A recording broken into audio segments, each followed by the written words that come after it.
మనం చదువుకునే లేఖన వాక్య భాగం నిర్గమాకాండం 2వ అధ్యాయము. మనం 21, 22 వచనాలు చదివాం. ఈ భాగంలో మనం 22వ వచనం ప్రాముఖ్యమైనది. ఆమె ఒక కుమారుని కనినప్పుడు మోషే, నేను అన్యదేశంలో పరదేశినై ఉంటిననుకొని వానికి గెర్షోము అను పేరు పెట్టెను. కాబట్టి గెర్షోము అనే పేరుకి అర్థం కింద ఫుట్నోట్స్లో ఒక మాట రాస్తుంది, పరదేశి అని. కాబట్టి ఇక్కడ మోషే తన కుమారునికి పేరు పెట్టాడు గెర్షోము అని. ఆ పేరు దేనికి బట్టి పెట్టాడు అంటే, ఆయన ఆ దేశంలో తను పరవాసి అయి ఉన్నాడు కాబట్టి ఆయన ఆ పేరు పెట్టాడు. ఆ పేరు పిలిచినప్పుడల్లా గెర్షోము గెర్షోము అని పిలిచేటప్పుడల్లా ఆయనకేం జ్ఞాపకం రావాలి? నేను పరదేశిని పరదేశిని పరదేశిని అని జ్ఞాపకం రావాలి. కాబట్టి ఆయన మరి అది పదే పదే జ్ఞాపకం ఉంచుకోవడానికి పెట్టాడో మరి ఏమో తెలియదు. అయితే ఈ లోకంలో మనం కూడా ఎవరమై ఉన్నాం? పరదేశులమును యాత్రికులమై ఉన్నాం. ఈ సంగతిని మనం గమనించాలి. కాబట్టి పరదేశి లేక యాత్రికుడు లేక విదేశీ ఇలాంటి పదాలన్నీ కొన్నిసార్లు వాక్యంలో ఇవన్నీ కూడా రాయబడ్డాయి. విదేశీ అని కూడా రాయబడింది, పరదేశి అని రాయబడింది. ఇలాంటి పదాలు మనం చూస్తాం. అయితే పరదేశి అనే ఈ పదం కొంతమంది ఈ దేశాన్ని నుంచి ఇంకొక దేశానికి వెళ్ళినప్పుడు పరదేశులు అని పిలువబడతారు. బైబిల్లో మనం కనాను దేశానికి వెళ్ళేటప్పుడు లేక వెళ్ళిన తర్వాత ఆదికాండం 47వ అధ్యాయంలో యోసేపు వారి అన్నలతో చెప్పమని చెప్పిన మాట ఏంటి? ఇక్కడ మీరు చూస్తారు. ఆదికాండం 47వ అధ్యాయం 4వ వచనం. మరియు వారు కనాను దేశమందు కరువు భారంగా ఉన్నందున నీ దాసులకు కలిగి ఉన్న మందలకు మేత లేదు గనుక ఈ దేశంలో కొంతకాలం ఉండుటకు వచ్చితిమి. కాబట్టి గోషేను దేశంలో నీ దాసులను నివసింప సెలవిమ్మని ఫరోతో అనగా, ఇది ఫరోతో చెప్తున్నటువంటి మాట. ఎందుకని ఆ దేశానికి వెళ్ళారంట? మేత లేదు పశువులకు. వాస్తవంగా వారికి కూడా ఏం లేదు, ఆహారము లేదు. అయితే తర్వాత ఆహారం యోసేపు దగ్గర కొన్నట్టు మనం చూస్తాం. అయితే ఇప్పుడు వారు చెప్పిన మాట ఏంటంటే, మందలకు మేత లేదు కనుక ఈ దేశంలో కొంతకాలం ఉండడానికి వచ్చాం. అది ఆ మాట గుర్తుపెట్టుకోవాలి. కాబట్టి దీని గురించి దేవుడు కొన్ని వచనాల్లో సెలవిస్తూ వచ్చాడు కూడా. మీరు ఐగుప్తు దేశంలో ఏమై ఉన్నారు? పరదేశులై ఉన్నారు. ఈ సంగతిని మీరు జ్ఞాపకం ఉంచుకోవాలి అని దేవుడు వారిని కొన్ని సందర్భాల్లో హెచ్చరించడం కూడా మీరు చూస్తారు. కాబట్టి 24వ అధ్యాయం ద్వితీయోపదేశకాండంలో 22వ వచనం మీరు చూస్తే అక్కడ ఏమని ఉంటుంది? నీవు ఐగుప్తు దేశమందు దాసుడువై ఉంటివని జ్ఞాపకం ఉంచుకొనుము.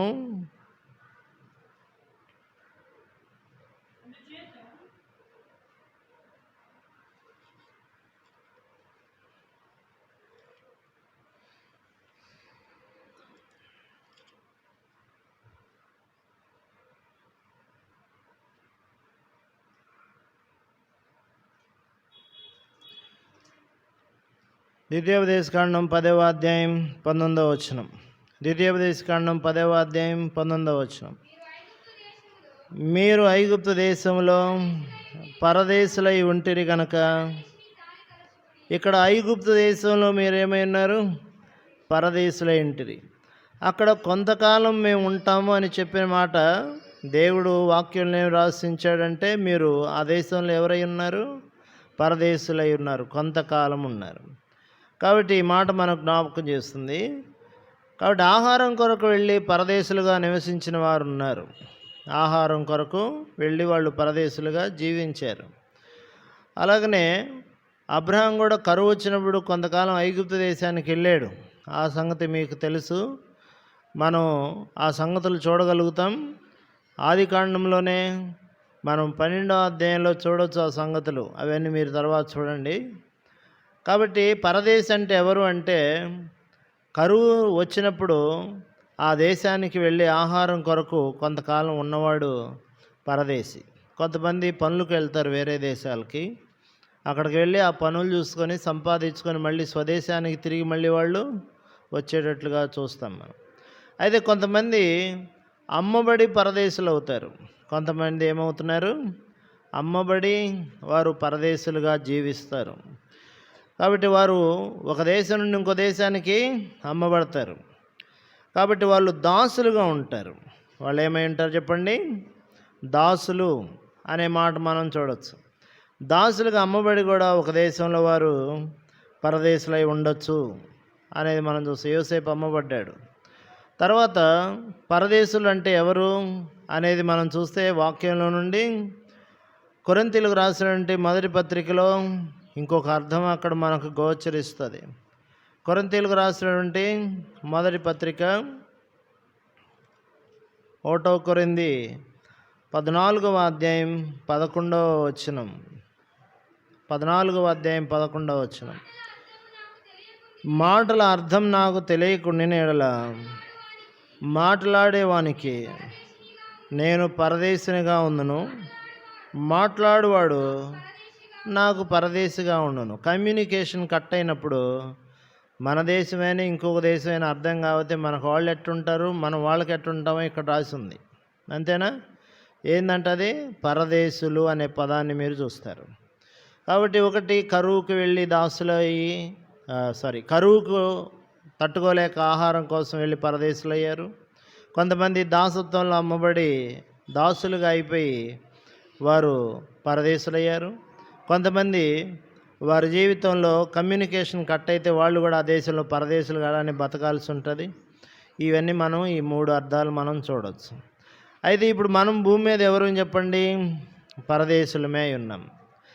అయితే మనం భూమి మీద పరదేశులు అన్న విషయం దేవుని వాక్యం సెలవిస్తుంది. పేతురు రాసినటువంటి మొదటి పత్రికలో ఒక మాటను కనుక మీరు చూస్తే, పేతురు రాసినటువంటి మొదటి పత్రిక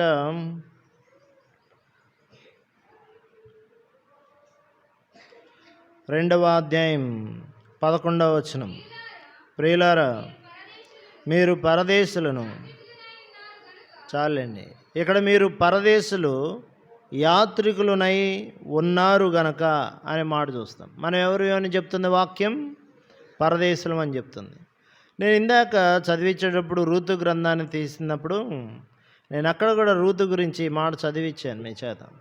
అదేంటి అంటే 2వ అధ్యాయంలో ఆమె అంటుంది, 2వ అధ్యాయం, అందుకు ఆమె సాగిలపడి తల వంచుకొని ఏమీ తెలిసి పరదేశినైనా నా యందు లక్ష్యముంచునట్లు నీకు కటాక్షం కలిగెను అని చెప్పగా. ఎవరంట ఇప్పుడు ఆమె? పరదేశి.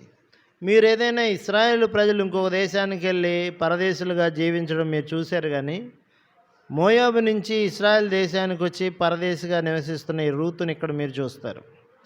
అయితే ఆమె ఉంటుంది, నేను ఎవరిని? పరదేశిని అని ఆమె తను తాను పరిచయం చేసుకోవడం మనం చూస్తాం. ఏ ఉద్దేశంతో ఆమె ఇక్కడికి వచ్చింది? తన భర్త చనిపోయాడు కాబట్టి తన అత్తతో ఈ దేశంలో నివసించడానికి వచ్చింది ఆమె. మీకు ఆ సంగతులు రూతు గ్రంథం మొదటి అధ్యాయంలో తెలుసు. వారు వచ్చేటప్పుడు ఏ విషయంతో వారు వచ్చారు అంటే, బెత్లెహేమును దేవుడు దర్శించాడు, అక్కడ ఆహారం ఉందన్న సంగతి వారు విన్నారు. అందుకని అక్కడి నుంచి వారు లేచి వచ్చారు. కాబట్టి ఇక్కడ ఈ 1వ అధ్యాయంలో మనం ఈ మాట చూస్తే దేవుడు బెత్లెహేముని దర్శించినట్లుగా మనం చూస్తాం. చూడండి వచనం ఎంతది? 1వ అధ్యాయం 6వ వచనం. వారికి ఆహారం ఇచ్చుటకు యెహోవా తన జనులను దర్శించునని ఆమె మోయాబు దేశములో వినెను. కనుక మోయాబు దేశం విడిచి వెళ్ళుటకై ఆమెను ఆమె కోడండ్రును ప్రయాణమైరి అని మనం చూస్తాం. కాబట్టి వాళ్ళు ఎందుకు వచ్చారు ఈ దేశానికి అంటే ఆహారం ఉంది, అందుకనే రూతు ఈ దేశానికి రావటం మనం చూస్తాం. కాబట్టి ఇక్కడ ఆహారం కొరకు పరదేశిగా అయిన వాళ్ళు ఉన్నారని చెప్పాం, దాసులుగా అమ్మబడి పరదేశులు అయ్యారని చెప్పాం, ఆ దేశంలో ఉండి కూడా కమ్యూనికేషన్ లేకపోతే పరదేశులు అవుతారని చెప్పాం. అయితే ఇక్కడ ఆహారం మనిషికి దొరకకపోతే వారు మరణానికే అప్పగించబడతారు. కాబట్టి ఆహారం కొరకు వారు ఇక్కడికి పరదేశిగా వచ్చారు. అయితే మధ్యలో మాట ఏంటి అంటే దాసులుగా అమ్మబడి కూడా వారు పరదేశానికి వెళ్తారు, చెరపట్టబడి కూడా వెళ్తారు. ఒక చిన్నదాని గురించి మీరు చూస్తారు రాజుల గ్రంథంలో. ఆ చిన్నది చెరపట్టబడింది. ఆమె మరి నయమాను దగ్గరికి వెళ్ళినట్లుగా, సిరియా దేశానికి వెళ్ళినట్లుగా మీరు చూస్తారు. ఆ పాప కూడా చెరపట్టబడి వెళ్ళినట్లుగా చూస్తారు. దానియేలు, షద్రకు, మేషకు, అబేద్నెగోలు అనేవాళ్ళు బబులోన్ దేశానికి చెరపట్టబడి తీసుకుని వెళ్ళారని చూస్తాం. కాబట్టి వాళ్ళది ఆ దేశం కాదు, వారిది కాని దేశానికి వాళ్ళు వెళ్ళారు. ఈ యవనస్తులైనటువంటి దానియేలు, షద్రకు, మేషకు, అబేద్నెగో అనేటువంటి వీరు. అయితే వారు ఆ దేశానికి వెళ్ళినట్లుగా మీరు చూస్తారు మనం దేవుని వాక్యంలో నుండి. అయితే ఇక్కడ చెరపట్టబడి తీసుకురాబడ్డటువంటి వారు అనే మాటను గమనించండి. మీరు గనక రాజుల గ్రంథంలో చూస్తే ఆ దేశానికి వెళ్ళి ఆ పాపను తీసుకొచ్చినట్లుగా మీరు చూస్తారు కదండి. ఆ వచనం చదువుతారా ఒకసారి? చూడండి ఇక్కడ వాక్యంలో.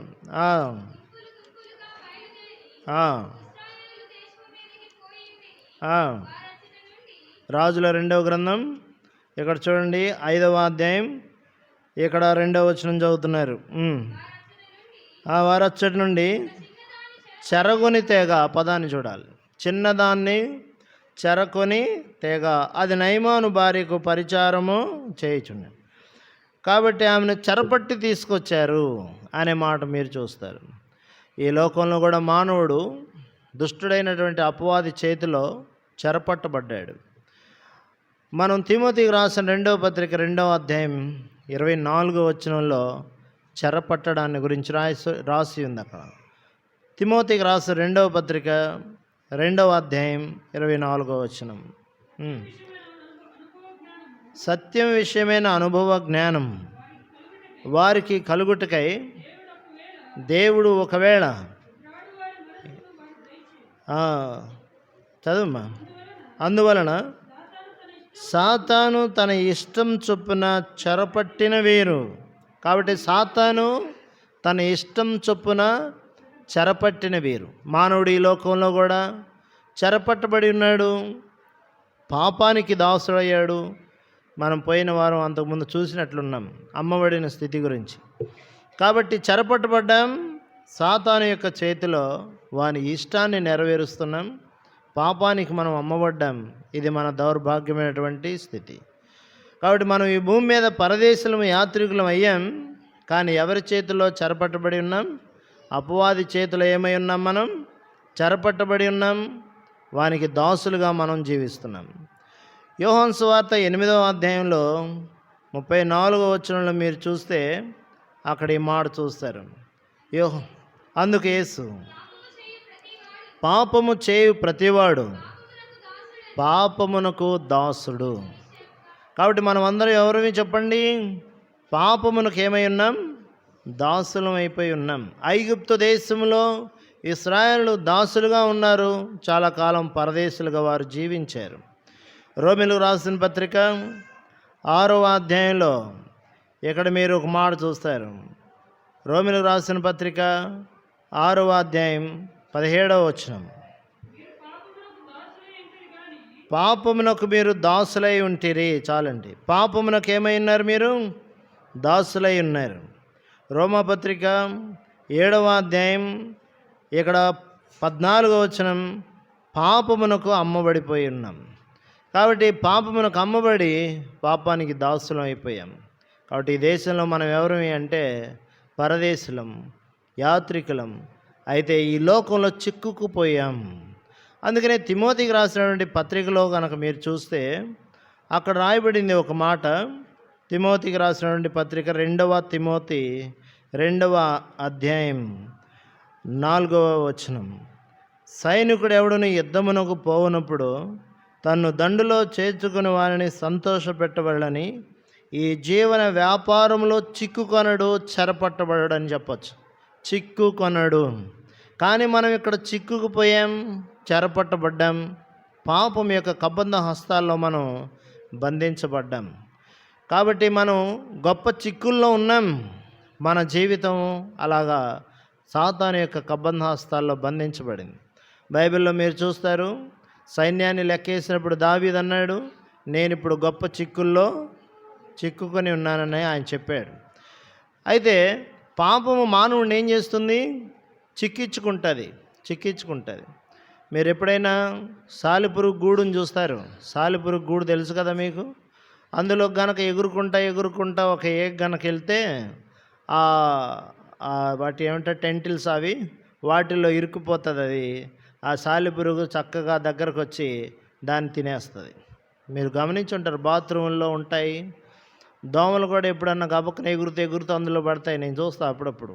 అది వచ్చి దాన్ని కదిలిస్తూ ఉంటుంది. సాలిపురుగు కదిలిచ్చి దాన్ని ఇట్ట చేసి చంపిన తర్వాత దాన్ని కొంత ఏం చేసింది, అది తినేస్తుంది. సాలిపురుగు యొక్క పట్టె శత్రువుని పట్టడానికి ఎరాది. మానవుని యొక్క జీవితం కూడా సాతాను వేసినటువంటి వలలో చిక్కుకుపోయాడు మానవుడు. హబక్కూకు గ్రంథం 1వ అధ్యాయం 14వ వచనంలో ఏమని రాయబడింది అంటే, మానవుల్ని ఏలిక లేని చేపలతోనూ ప్రాకు పురుగులతోనూ సమానులుగా ఎంచబడుతున్నారు. వారు వలలోనూ ఉరుల్లోనూ గాలముల్లోనూ చిక్కుతున్నట్లుగా మనం చూడవచ్చు. చదవండి ఆ మాట 14వ వచనం. ఏలిక లేని చేపలతోనూ ప్రాకు పురుగులతోనూ చేసితివి, గాలము వేసి గుచ్చి లాగి ఉన్నాడు, ఉరులోకి చెక్కించుకొనుచున్నాడు. వాడు తన వలతో కూర్చుకొని సంతోషపడి గంతులు వేస్తున్నాడు. కాబట్టి చిక్కించుకున్నాడు, మానవుల్ని గుచ్చుతున్నాడు, లాగుతున్నాడు. ఇదిగో మనం కూడా ఈ దేశంలో, ఈ పాపపు బంధకాల్లో, ఈ లోకంలో మనం కూడా చిక్కుబడిపోయి ఉన్నాం. అయితే ఇప్పుడు మన యొక్క ఆత్మీయ జీవితంలో దాసులుగా అమ్మబడి మనం పరదేశులం అయిపోయి ఉన్నాం. ఇది మన యొక్క ఆత్మీయ జీవితం యొక్క దౌర్భాగ్యమైనటువంటి స్థితి. ఇప్పుడు మనం కనుక చూస్తే రూతు గ్రంథంలో ఆమెను గురించి కొన్ని మాటలు మనం చూడవచ్చు. ఆమె కూడా ఆ దేశానికి పరదేశికి వచ్చింది. ఆమె విడుదల నొందనటువంటి స్థితిలో ఉంది. చిక్కుకొని పోయింది ఆమె యొక్క స్వాస్థ్యం అంతా కూడా. ఇక్కడ మీరు చూస్తారు ఈ మాట, రూతు గ్రంథం 3వ అధ్యాయం. ఇక్కడ మీరు చూస్తారు 12వ వచనం. నేను నిన్ను విడిపింపగలవాడనను మాట వాస్తవమే. కాబట్టి ఇక్కడ నాకంటే సమీపమైన బంధువుడు ఒకడు ఉన్నాడు. ఇప్పుడు ఆయన ఏమంటున్నాడు, బోయేజు, నేను విడిపింపగలిగినటువంటి మాట వాస్తవమే. రూతు ఏ స్థితిలో ఉందో మనకు అర్థమవుతుంది. ఇప్పుడు ఆమె విడుదల లేని పరిస్థితుల్లో ఉంది ఆ దేశంలో. ఇప్పుడు ఆమె విడిపించబడాలని ఆమె కోరుతుంది. ఆయన విడిపించడానికి కూడా ఏమై ఉన్నాడు, ఆయన సిద్ధంగా ఉన్నాడు. కాబట్టి ఇప్పుడు ఆమెను విడిపించడానికి సిద్ధంగా ఉండడానికి రీజన్ ఏంటి అనేది చూస్తే ఆయన చెప్పాడు. రూతు గ్రంథం 2వ అధ్యాయంలో ఒక మాటను మనం చూస్తాం. 10వ వచనంలో, ఆ మంది పరదేశిని నా యందు లక్ష్యం ఉంచడానికి, కటాక్షం కలిగి ఉండడానికి ఏమైంది అని ఆమె అడిగితే 10వ వచనంలో అంటాడు, నీ పెనిమిటి మరణమైన తర్వాత నీవు నీ అత్తకు చేసిందంతయు నాకు తెలియబడింది. ఏమర్థమవుతుంది? ఆమెలో ఏమున్నాయండి? ఆమెలో మంచి సత్క్రియ ఉంది. ఆమె చక్కగా తన ఆత్మీయ జీవితాన్ని గురించి ఇంకా సాక్ష్యం ఇవ్వడం కూడా మీరు చూస్తారు. ఆమె సత్క్రియలు ఇంకా ఎక్కువైనట్లుగా మనం చూడవచ్చు. కాబట్టి ఇప్పుడు ఆమెలో ఒక మంచి గుణాలు ఉన్నాయి. అందును బట్టి బోయేజు విడిపించడానికి ముందుకొచ్చాడు. ఏంటి? ఆమె యవ్వనులు వెంబడించలేదు. మునుపు కంటే నీ సత్క్రియలు ఏమైపోయి ఉన్నాయి, అధికమై ఉన్నాయి. అయితే ఆమెను విడిపించడానికి రీజన్ ఇక్కడ రాసి ఉంటుంది. ఓ మంచి గుణం ఆమెలో ఉంది. నన్ను విడిపించడానికి ఏ మంచి గుణం ఉందంటావు? యేసు ప్రభు నిన్ను నన్ను విడిపించడానికి పరమ బోయేజుగా వచ్చాడు. అయితే ఆయన మనల్ని విడిపించడానికి మన దగ్గర ఏమైనా మంచి ఉందా? సత్క్రియలు ఏమైనా ఉన్నాయా? మనలో ఏమైనా క్వాలిటీస్ ఉన్నాయా? ఏం లేవు. కాబట్టి రూతు మీద జాలి పడడానికి కారణం ఉంది, కానీ నీ మీద నా మీద జాలి పడటానికి ఏ రీజన్ అనేది లేదు. కాబట్టి మన ఆత్మీయ జీవితాన్ని కూడా విడుదల కలిగించాలని, మనల్ని ఆయన పాప బంధకాల నుంచి విడిపించాలని ప్రభు కోరుతూ వచ్చాడు. రూతు ఎట్లాగైతే విడిపించబడడానికి బోయజ్ ఇష్టపడ్డాడో, తర్వాత మీరు చదువుతారు, మనల్ని కూడా ప్రభు ఏం చేస్తున్నాడు? ఆయన విడిపించడానికి ఇష్టపడ్డాడు. మీరు వాక్యంలో చూస్తే పాత నిబంధన గ్రంథంలో నుంచే నిర్గమకాండం 12వ అధ్యాయం దగ్గరకు మీరు వస్తే ఒక మాట ఉంటుంది. నిర్గమకాండం ఇక్కడ చూడండి, 12వ అధ్యాయం ఇక్కడ 43వ వచనం నుండి కనుక మీరు కనుక చూస్తే 44వ వచనం చూద్దాం. ముందు వెండితో కొనబడిన దాసుడు, ఇక్కడ రాయబడింది వెండితో కొనబడిన దాసుడు అనే మాట మీరు చూస్తారు. కాబట్టి ఇక్కడ 48వ వచనం, 45, నీ యొద్ద నివసించే పరదేశి ఆచరింపగోరిన యెడల. కాబట్టి ఇక్కడ ఫస్ట్ వారు ఏం చేయబడాలి? వెండితోటి కొనబడాలి. తర్వాత వారు ఏం చేయబడాలి? సున్నతి పొందిన వారై ఉండాలి. కాబట్టి ఇక్కడ పరదేశి పస్కాను ఆచరించాలంటే ఆ వ్యక్తి వెండితోటి ఏం చేయబడాలి? ఆ దాసుడు కొనబడిన వాడై ఉండాలి. సెకండరీ సున్నతి పొందిన వాడు అయి ఉండాలి. ఇప్పుడు కొనబడకపోతే పస్కా విందులో వారికి ఏమి లేవు. పస్కా పండగలో వారికి పాలు పంపులు లేవు. పస్కా ఎవరిని చూపిస్తుంది? మనకి పస్కా ఎవరిని చూపిస్తుంది? కొరింథీయులకు రాసినటువంటి పత్రికలో మీరు ఒక మాట చూస్తారు. కొరింథీయులకు రాసినటువంటి పత్రికలో క్రీస్తు అనే మన పస్కా పశువు వధించబడింది. 4వ అధ్యాయం 5వ అధ్యాయం 1వ కొరింథీ 5వ అధ్యాయం 7వ వచనం, మీరు పులిపిండి లేనివారు గనక తీసి పారవేడి. ఇంతేకాక క్రీస్తును మనకు పస్కా పశువు వధించబడింది. తర్వాత చదువు, కనుక పాతదైన పులిపిండితోనైనను, పాతదంటే అర్థం ఏంటి? దుర్మార్గత, దుష్టత్వము అని పులిపిండితో అయినా కాకుండా నిష్కాపట్యమును సత్యమును పులిని రొట్టెతో పండుగను ఆచరించము. కాబట్టి పస్కా బలి పశువుల్లో పాలు పొందాలి. ఐగుప్తు దేశంలోంచి వారు బయటకు వచ్చేటప్పుడు, కాబట్టి వారు దాసత్వంలోంచి బయటకు వచ్చేటప్పుడు ఈ పండగలో వారికి పాలు పంపులు కావాలి. ఒకవేళ పాలు పంపులు ఉండకపోతే వారు జనాల్లోంచి కొట్టివేయబడే పరిస్థితి కూడా ఉండొచ్చు. అయితే ఇక్కడ మనం చూస్తాం, పస్కా పండగలో, సంతోషంలో, విందులో వారు పాలు పంపులు పొందితేనే ఆహారం త్వరగా ఏం చేయాలంటే అక్కడ తినాలంటే కూడా రాసి ఉంటుంది. మీరందరూ ఆసక్తిగా అయితే వింటలేదని నాకు అర్థమవుతుంది. తలకాయలు నేలనేసి మీ ఇష్టం, మీరు అట్టనే ఉండండి. నేను కూడా అలవాటు పడ్డా యాంత్రికంగా చెప్పుకోవడానికి, గోడల వైపు, ముబ్బుల వైపు, కిటికీల వైపు చూసి చెప్పుకోవడానికి అలవాటు పడిపోయింది. ఇంతే చెప్తాను నేను కూడా.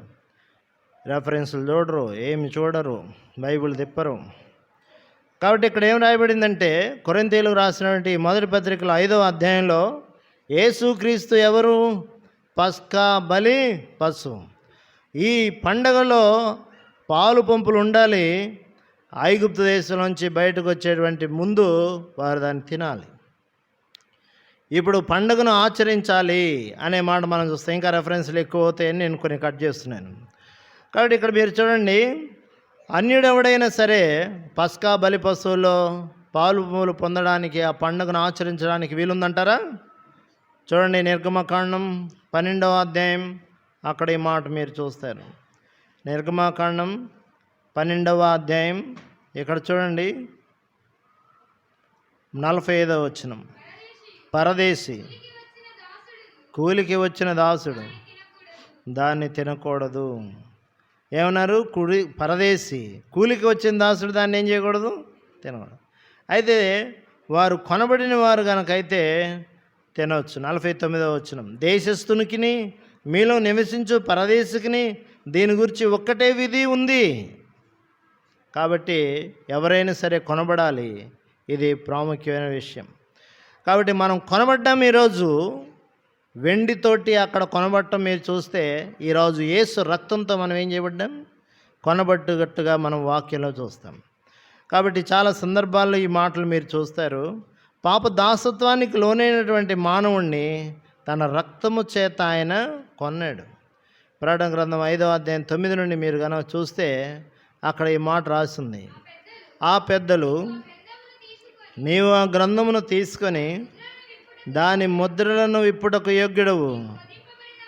నీవు వధించబడిన వాడవై నీ రక్తమిచ్చి ప్రతి వంశములోను ఆయా భాషలు మాట్లాడేవారును ప్రతి ప్రజలోను ప్రతి జనములోను దేవుని కొరకు మనుష్యులను కొని అనే పదాన్ని చూస్తాం. దేవుని కొరకు మనుష్యులను కొన్నాడు ఆయన. కొరింథీయులకు రాసిన మొదటి పత్రిక 6వ అధ్యాయం 19-20 వచనాలు. మీ దేహము దేవుని వలన మీకు అనుగ్రహింపబడి మీలోనున్న పరిశుద్ధాత్మకు ఆలయమై ఉన్నదని మీరు ఎరుగరా? మీరు మీ సొత్తు కాదు, విలువ పెట్టి కొనబడిన వారు కనుక మీ దేహముతో దేవుణ్ణి మహింపరచండి. మీరు విలువ పెట్టి కొనబడినటువంటి వారు. ప్రియులారా, మన ఆత్మీయ జీవితాన్ని దేవుడు విమోచించడానికి విలువైన తన రక్తంతో మనల్ని కొన్నాడు. మనల్ని ఆయన విమోచించాడు. ఎందరైతే ప్రభుని యేసుక్రీస్తు వారి యొక్క రక్తమునందు విశ్వాసం ఉంచారో, ఆయన శిలువ బలియాగునందు విశ్వాసం ఉంచారో, వారందరిని కూడా ఆయన విమోచించడానికి ఇష్టపడ్డాడు. కాబట్టి ఆడ వెండితో కొనబడ్డారు కానీ ఇశ్రాయేలు యొక్క దేశంలో ఉన్న పరదేశులు. అయితే ఇక్కడ మనం ఏం చేయబడ్డాం? యేసు ప్రభు రక్తం చేత ఆయన ప్రాణం పెట్టి మనల్ని ఆయన కొన్నట్లుగా మనం చూస్తాం. కాబట్టి ఆయన మనలను కొన్నాడు, మనలను విమోచించాడు. అమ్మబడిన స్థితిలో నుండి ఆయన మనలను విమోచించాడు. బోయేజు కూడా రూతుని ఏం చేశాడండి? ఆయన విడిపించినట్లుగా మీరు చూస్తారు. విడిపించడానికి ఏం చేశాడు ఆమెని? ఆయన ఏం చేశాడు? ఆయన ఏం చేశాడు? వివాహం చేసుకున్నాడా లేదా? ఆమెని విడిపించడానికి ఆయన వివాహము చేసుకున్నాడు. అది మనం చూస్తాం. కాబట్టి ఆమె యొక్క జీవితాన్ని ఆయన తీసుకున్నాడు, వివాహం చేసుకున్నాడు. దేవుని వాక్యంలో కూడా మనల్ని గురించి కూడా రాయబడింది. ప్రకటన గ్రంథంలో మీరు కనుక చూస్తే 21వ అధ్యాయం 4వ వచనం, ఆయన వారి కన్నుల్లో ప్రతి బాష్పబిందువును తుడిచివేయును, మరణం ఇక ఉండదు, దుఃఖమైన ఏడ్పైనను ఇక ఉండదు, మొదటి సంగతులు గతించినాయని చెప్తూ 3వ వచనంలో చెప్తారు, ఇదిగో దేవుని నివాసం మనుషులతో కూడా ఉంది, ఆయన వారితో కాపురముండును, వారు ఆయన ప్రజలైందురు, దేవుడు తానే వారి దేవుడై ఉండి వారికి తోడై ఉండును. యెషయా గ్రంథంలో నిన్ను విమోచించిన వాడు నీకు భర్త అయి ఉన్నాడు. కాబట్టి ప్రభు మనలను ఏం చేశాడు? ఆయన విమోచించాడు. ఆయన మనలను కొన్నాడు. అంత మాత్రమే కాదు, సదాకాలం ఆయనతో ఉండడానికి ఏర్పాటు కూడా ఆయన చేసినట్లుగా మనం చూస్తాం. కాబట్టి రెండవ మాట కనుక మనం చూస్తే, పరదేశులైనటువంటి వారు. మరి ఇక్కడ ఇంకొక మాట చూసాం. కొరింథీయులకు రాసినటువంటి మొదటి పత్రిక 14వ అధ్యాయం 11వ వచనంలో మీరు చూశారు. 1వ కొరింథీ మాటల అర్థం తెలియకుండినేడల మాట్లాడేవానికి నేను పరదేశిగా ఉంటాను, మాట్లాడేవాడు నాకు పరదేశి అయి ఉంటాడు అనే మాట చూస్తాం. కాబట్టి ఇక్కడ ఏమనుంది? వాళ్ళిద్దరి మధ్య సంబంధం లేదు, కమ్యూనికేషన్ లేదు. కాబట్టి వారు ఒకరికి ఒకరు ఎవరు ఎరుగరు. ఇక్కడ మనం పరదేశులం, ఇక్కడ యాత్రికులం భూమి మీద. అయితే మన ఆత్మీయ జీవితంలో దేవుణ్ణి ఎరగనంతకాలం మనం ఏమై ఉన్నాం? పరదేశులమే. ఎవరిని ఎరగనంతకాలం? ప్రభువుని ఏం చేయలేదు, మనం ఎరగలేదు. ఆయనకి మనకి మాటలు లేవు. ఆయన భాష మనకు అర్థం కాదు, మన భాష ఆయనకేం కాదు. మన భాష ఆయనకు అర్థమైనా ఆయన భాష మనకేం కాలేదు, అర్థం కాదు. ఆయన వాక్యం మనకు గ్రహింపు లేదు. ఆయన చెప్పే సంగతులు మనకు గోచరం కానంతకాలం భూమి మీద మనం ఏమై ఉన్నాం? పరదేశులమే. ఎప్పుడైతే దేవునితో సంబంధం మనకు ఏర్పడిందో, దేవుని ప్రజలంగా మనం చేయబడ్డామో, అప్పుడు మనలను ఆయన తన బిడ్డలుగా చేసుకున్నాడు. ఈ యొక్క ఐగుప్తు దాసత్వం నుండి పాప బంధకాల నుంచి ఆయన మనల్ని విడిపించాడు. వాక్యాలు మీరు చూస్తారు. ఎఫెసీయులకు రాసిన పత్రికలో, గలతీయులకు రాసిన పత్రికలో కూడా మీరు ఈ పదాలను చూడవచ్చు. ముందు ఈ మాట మనం చూద్దాం. గలతీయులకు రాసిన పత్రిక 4వ అధ్యాయం 8వ వచనం. ఆ కాలమందైతే ఏంటి, మీరు దేవుణ్ణి ఏం చేయలేదు, ఎరుగని వారై నిజమునకు దేవుళ్ళు కాని వారికి దాసులై ఉంటిరి. కాబట్టి మనం దేవుణ్ణి ఎరగని వారం, దేవునితో సంబంధం లేనటువంటి వారం, దేవునికి మనం దూరస్తులని ఎఫెసీ పత్రిక 2వ అధ్యాయంలో మనం చూస్తాం. కాబట్టి ఆయనకు మనకు సంబంధం లేని పరిస్థితుల్లో మనం ఉన్నాం. ఆయనను మనం అర్థం చేసుకోలేకపోయాం. కాబట్టి వాక్యంలో మనం చూడొచ్చు, విరోధ భావం కలిగినటువంటి వారు. కొలస్సీయులకు రాసిన పత్రిక 1వ అధ్యాయంలో మీరు చూస్తే దేవునికి మానవునికి మధ్య ఏముంది, విరోధ భావం ఉంది. కొలస్సీ పత్రిక 1వ అధ్యాయం 21వ వచనం. మరియు గత కాలమందు దేవునికి దూరస్తులు మీ దుష్క్రియల వలన మీ మనస్సులో విరోధ భావం కలవారునై ఉండిన మిమ్మును కూడా అనే పదం చూస్తారు. దేవునికి మనకి ఏమి లేదు, సంబంధం లేదు, దూరస్తులమై ఉన్నాం, దుష్క్రియల వలన విరోధ భావం కలిగినటువంటి వ్యక్తులం. కాబట్టి భాష అర్థం కానప్పుడు ఒక చోట ఉన్న వాళ్ళు పరదేశులకు ఎలా ఉంటారు, దేవుని గురించినటువంటి సంగతులు మనకు తెలియనంతకాలం ఈ లోకంలో మనం ఏమై ఉన్నాం, పరదేశులమై ఉన్నాం. కాబట్టి మన దేశం ఏదో మనం ఎరగనటువంటి స్థితిలో ఉన్నాం. ఎప్పుడైతే ప్రభు మనల్ని విమోచించాడో, ఆయన మనల్ని ఈ యొక్క పాప లోకం నుండి, పాప దాసత్వం నుండి ఆయన మనలను విమోచించాడు. ఫిలిప్పీలకు రాసిన పత్రిక 3వ అధ్యాయంలో మీరు ఒక మాట చూస్తారు. ఫిలిప్పీలకు రాసిన పత్రిక 3వ అధ్యాయం 20వ వచనం. మన పౌరస్థితి ఎక్కడుంది ఇప్పుడు, పరలోకమందుంది. అక్కడ నుండి ప్రభువైన యేసుక్రీస్తును రక్షకుని నిమిత్తం కనిపెట్టుకొని ఉన్నాం. కాబట్టి ఇప్పుడు మన పౌరస్థితి ఎక్కడుంది ఏమండి చెప్పండి, పరలోకమందున్నది. ఒకవేళ మీరు చిన్న గంజామైనా, మాది ఇంకొక ఊరైనా, మా ఊరు మాది అని చెప్పడానికి లేదు, మీ ఊరు మాది అని చెప్పడానికి లేదు. కాబట్టి మీరు విమోచించబడ్డారు కాబట్టి మీది ఈ ఊరు కాదు, పరలోక సంబంధులు, పరదేశులు. ఇక్కడ మనం పరదేశులం. కాబట్టి మనం ఎవరైనా మన సిటిజన్షిప్ ఎక్కడున్నా, ఈ దేశంలో ఉన్నా, మన ఆధార్ కార్డు మన గ్రామానికి సంబంధించింది అయ్యున్నా, ముందు అక్కడ నువ్వు ఏం సంపాదించుకోవాలి, పౌరసత్వాన్ని సంపాదించుకోవాలి. పౌరసత్వాన్ని సంపాదించుకోవడానికి అనేది విశ్వాసం ఉంచాలి. కాబట్టి ఫిలిప్పీలకు రాస్తూ ఆయన అన్నాడు, అపోస్తలుడైన పౌలు ఇక్కడ చెప్పిన మాట, మన పౌరస్థితి పరలోకమందున్నది అని చెప్పారు. కాబట్టి ప్రియులారా, మన పౌరస్థితి పరలోకమందుంది, ఇక్కడిది కాదు అసలు మంది. దాని కొరకు ఎదురు చూస్తున్నావా? నువ్వు ఎదురు చూసే మనసుంటే వాస్తవంగా నువ్వు విమోచించబడిన వాడు అవుతావు. కొలస్సీయులకు రాసిన పత్రిక 3వ అధ్యాయంలో ఒక మాటను కనుక మీరు చూస్తే అక్కడ ఇట్లా రాసి ఉంటుంది, మీరు పైనున్న వాటిని వెతకాలి. మొదటి వచనం, మీరు క్రీస్తుతో కూడా లేపబడిన వారైతే పైనున్న వాటినే వెతకాలి, అక్కడ క్రీస్తు దేవుని కుడి పార్శ్వమున కూర్చుండి ఉన్నాడు. ఇక్కడ క్రీస్తు దేవుని కుడి పార్శ్వమున కూర్చుండి, పైనున్న వాటి మీదనే కానీ భూ సంబంధమైన వాటి మీద మీరు మనసు పెట్టుకొనకూడదు అని చెప్పాడు. కాబట్టి మన మనసు ఎక్కడుందండి, పరలోక సంబంధమైన సంగతుల మీదకు తీసుకెళ్ళాడు ఆయన, భూ సంబంధమైనది కాదు.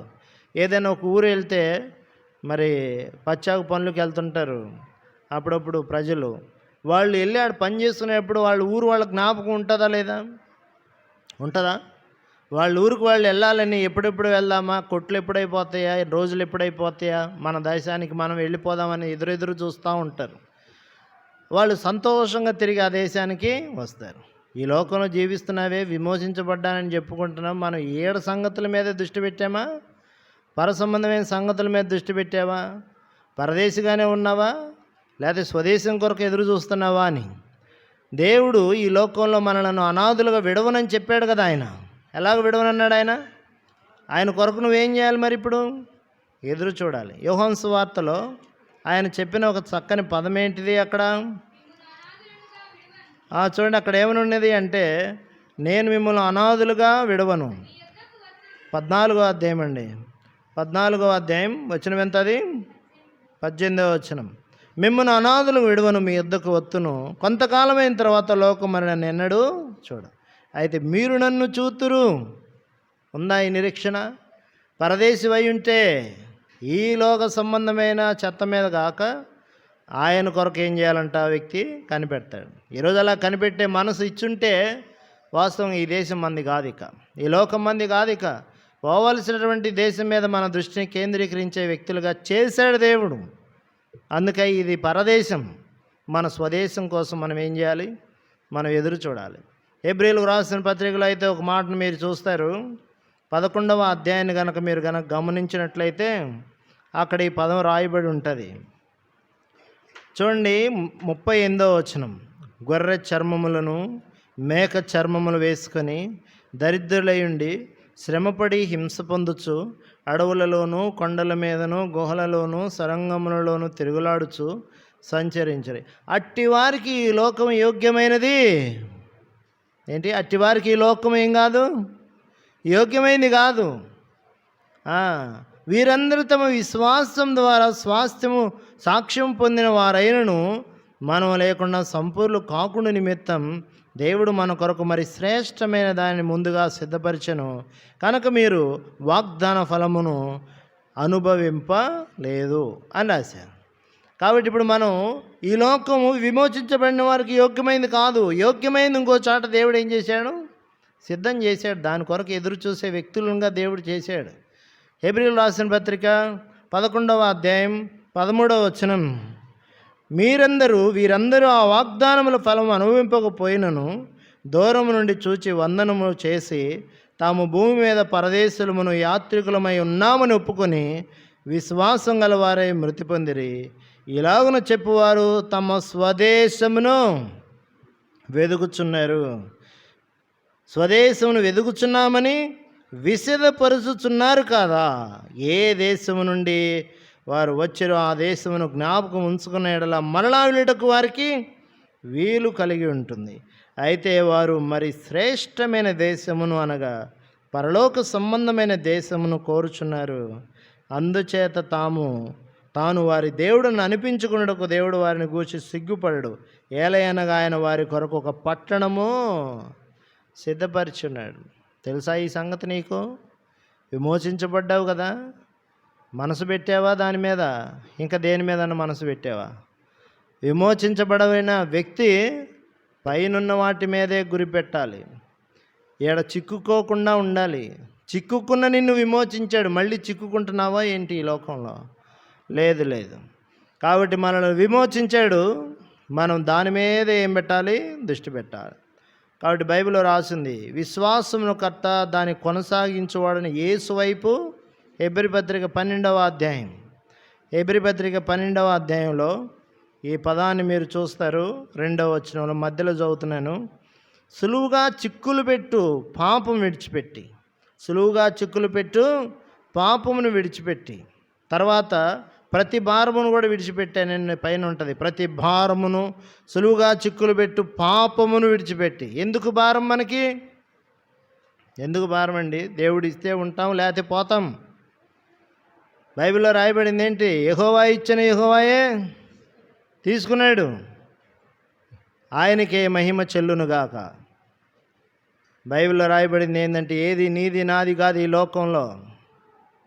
ఏది నాది నీది కాదు ఇది. ఎప్పుడు పిలిస్తే కాలింగ్ వస్తే అప్పుడు ఏం చేయాలి? వెళ్ళిపోవాలి. ప్రియులారా, గమనించుకుంటాం. దేని మీద దృష్టి పెట్టాం మనం ఈరోజు? ఎలాగ దేవుడు మనల్ని చేశాడు? విశ్వాసమునకు కర్తయు దానిని కొనసాగించువాడని యేసు వైపు చూచే అనుభవాన్ని దేవుడిచ్చాడు. అంతే. ప్రతి భారాన్ని విడిచిపెట్టు. నీ జీవితంలో అన్ని భారాలు ఏం చేయాలి? అనవసరం. హృదయాన్ని తేలిక చేసుకోవాలి. ప్రభు మీదే హృదయాన్ని పెట్టాలి. సులువుగా చిక్కులు పెట్టిద్దంట పాపం. ఎట్లా? చాలా సింపుల్గా చిక్కించుకునేది. అలాంటి వాటి నుంచి దేవుడు మనల్ని విమోచించాడండి. గలతీ పత్రిక 5వ అధ్యాయంలో మొదట్లో చెబుతాడు, దాస్యమైన కాడి కింద మీరు ఏం చేయదు, ఇక చిక్కుకోవద్దు. దేవుడు వాటి నుంచి, దాస్య కాడి నుంచి దేవుడు విమోచించాడు. దేవునికి స్తోత్రం. ఆయన ఇంకో కాడిచ్చాడు. ఆ కాళీ భుజం అట్నే వదిలేయకుండా మత్తయి సువార్త 11వ అధ్యాయంలో 28-29 వచనాల్లో ప్రయాసపడి భారం మోసేవాళ్ళారు నా దగ్గర రండి అని 29 వచ్చి నా కాడి మీ మీద ఎత్తుకోండి. ఖాళీగా ఉంటే మళ్ళీ వాడు కాడి ఎత్తుతాడేమోనని దేవుడు తన కాడిని మన మీద ఏం చేశాడు పెట్టాడు. మీకు అర్రు ఖాళీగా ఉంచొద్దు, మీ మనస్సు ఖాళీగా ఉంచొద్దు. దేవుని పని మీద, దేవుని ఉద్దేశం మీద, దేవుని పనుల మీద నీ ఉద్దేశాన్ని ఉంచాలి. ఆ భుజాన్ని ఏం చేయొద్దు, ఖాళీ వదలొద్దు. అందుకని దేవుడు ఇంకొక భారాన్ని మనకేం చేశాడు, సులువైనది తేలికైంది ఇచ్చాడు ఆయన మనం. కాబట్టి ప్రియులరా, ఈ లోకం సంబంధమైన వాటి నుంచి విమోచించాడు ఆయన, పర సంబంధమైన వాటి మీద దృష్టి పెట్టడానికి కృప చూపించాడు. ఎఫెసీయులు రాసిన పత్రికలో ఒక మాట కనుక మీరు చూస్తే అక్కడ దేవుడు ఇలాగ చేశాడని మనం చూస్తాం. 2వ అధ్యాయం ఎఫెసీయులకు రాసిన పత్రిక 7వ వచనం. క్రీస్తు యేసునందు మనలను ఆయనతో కూడా లేపి పరలోకమందు ఆయనతో కూడా కూర్చుండబెట్టాను. మన మనసు ఏడ కూర్చోబెట్టాడు, పరలోకమందు కూర్చోబెట్టాడు. దేవునికి స్తోత్రం. పరదేశులం, యాత్రికులం, భూమి మీద చిక్కుపోయి ఉన్నాం. మనల్ని ఎవడు విడిపిస్తాడని ఎదురు చూసాం, పాపానికి అమ్మబడ్డాం. కానీ ఆయన కొన్నాడు మనలను. ఆ పస్కా విందులో మనకు పాలు పంపులిచ్చాడు. క్రీస్తులో మనం ఆనందించే కృపనిచ్చాడు. అందుకనే వాక్యంలో మనం చూస్తాం, విమోచించబడిన వాడు నా రక్తము నా శరీరము తిని నా రక్తము త్రాగువాడే నిత్య జీవమును కలిగి ఉంటాడు. కాబట్టి ఈరోజు మన మధ్యలో ప్రభు బల్ల ఉంచాడు. ఆయన శరీరానికి రక్తానికి సాదృశ్యమైంది. విమోచించబడిన వారు సంతోషంతో ఆయన రక్తానికి శరీరానికి సాదృశ్యమైనటువంటి ఆ బలలో పాల్పంపులు పొందుతారు. దానికి సాదృశ్యంగా వెళ్ళబోయే వరకు అది మన మధ్య ఉంచాడు. కాబట్టి విమోచించబడిన అనుభవం కనుకుంటే, ప్రభువు వైపు చూసే అనుభవం ఉంటే, ఈ లోకంలో ఈ చెత్తంతను వదిలేసినటువంటి అనుభవం నీకు గనుకుంటే, నువ్వు పరదేశివి కాదు, నీ దేశం అక్కడ ఒకటి ఎదురు చూస్తూ ఉంది. ఇది కాదు నీ దేశం, ఇది కాదు ఈ చెత్త కాదు మన దేశం. వెళ్ళబోయేటువంటి వాటి మీద మనం ఏం పెట్టాలి, మనస్సును పెట్టాలి. కాబట్టి భారమును, సులువుగా చిక్కులు పెట్టే పాపమును, వీటన్నిటి విడిచిపెట్టే కృప ఇచ్చాడు ఆయన. పరదేశులుగా ఉన్న మనలను ఆయన దేశానికి వారసులుగా, ఆయన యొక్క దేశానికి పౌరసత్వం మనకు దేవుడు అనుగ్రహించాడు. ఆయన రక్తం చేత మనలను విమోచించి గొప్ప కార్యాన్ని చేసినందుకే ప్రభువును మనం స్తుతించేవారిగా ఉంటాం. ఇంకా కొన్ని సంగతులు ఉన్నాయి ద్వితీయోపదేశ కాండంలో కూడా, నేను అవన్నీ చెప్పడం లేదు, ఈ ఒక్క మాటతోనే ముగిస్తున్నాను. కాబట్టి పరదేశిగా ఈ లోక పాపంలో చిక్కుకుపోయాం, పాప దాసత్వంలో నింపబడిపోయాం. ఈ లోకంలో దేవుడు ఎవరో తెలియని పరదేశిగా జీవించాం, కమ్యూనికేషన్ లేనటువంటి వ్యక్తులుగా జీవించాం. అయితే ఆయన ఈ లోకానికి వచ్చాడు, మనల్ని విమోచించాడు, ఆ దేవుని గురించిన జ్ఞానం మనకిచ్చాడు, దేవుని గురించిన అవగాహన ఇచ్చాడు, దేవుని గురించి సంగతులు తెలియజేసే కృప ఇచ్చాడు. ఆయన దేశానికి మనలను వారసులుగాను, ఆయన దేశ పౌరసత్వాన్ని ఆయన మనకిచ్చాడు. కాబట్టి ఇప్పుడు మనం పరదేశులం కాము, వెళ్ళబోయే దేశం మీద మన దృష్టిని ఉంచుతాం. ఒకవేళ అలాగ నువ్వు దృష్టిని ఉంచకపోతే పరలోకం మీద నీ దేశం ఇంకొకటి అయింది. అదేంటిది అంటే, పరలోకం కాదు రెండోది ఏమున్నది, ఇంకా నిత్య నరకమే ఉంటుంది. నీ దేశం అదే అవుతుంది. కాబట్టి జ్ఞాపకం ఉంచుకుందాం. విమోచించబడ్డావా, ప్రభువును స్తుతించు.